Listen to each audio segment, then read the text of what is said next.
Kajingpule na kashithi u Paulus buku chagi Kristan ha Ephesus, kalenong kabasaw kadkod iwe hadu Henry.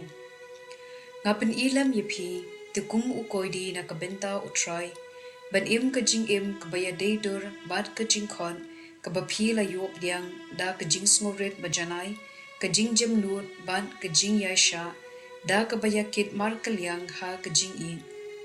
Doyole kat bala bandri ya kajing long kaway, kaba benchet long rim ha umensim, bad ya kajing su kum kabor kabate lang. Don tang kaway kamen, bad way umensim, take kumba don tang kaway kajing termen, bala ay hapi baro da kajing kot yepi.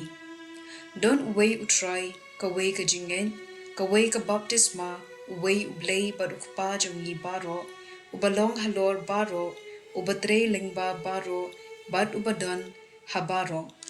Ktien jong utry. Kasam arpusaw kadkod iwe hadu Henry. Kakendo baro shitilum kalong kajong utry, berthei bad kibasyong haka. Ula seng yaka halor ki duryaw, ula penskem yaka halor ki kaliwlong. Manu ban kiw ya ulum utry. Manu ban yeng ha kajaka kenjang jungu. Tang ubukuj kapirkhan, bad kakam, ubamju mane ya ki Blei thala, bad ubamju smai shukor. Une unyo jingkerku na utry, bad kabay nong na Blei nong penim. Kumne kapateng bendriw, jong ki bawat yu ki bawat ya kakmat Blei ujakom. Zela.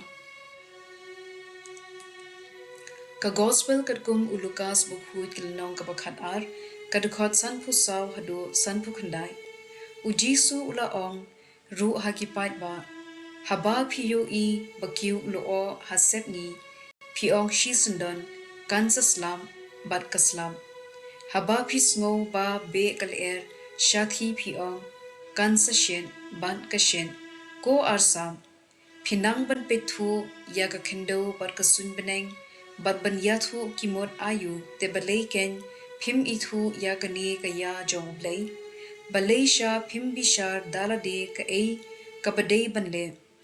Ladaw briw ubamudoy persya yepi uyalam yepi syaging bishar, tole kat bala ban yasuk bat u halenti, kumta ba om IT yepi ha unong bishar, bat unong bishar pat ha kipulen, sa kipulen kinset bendi yepi.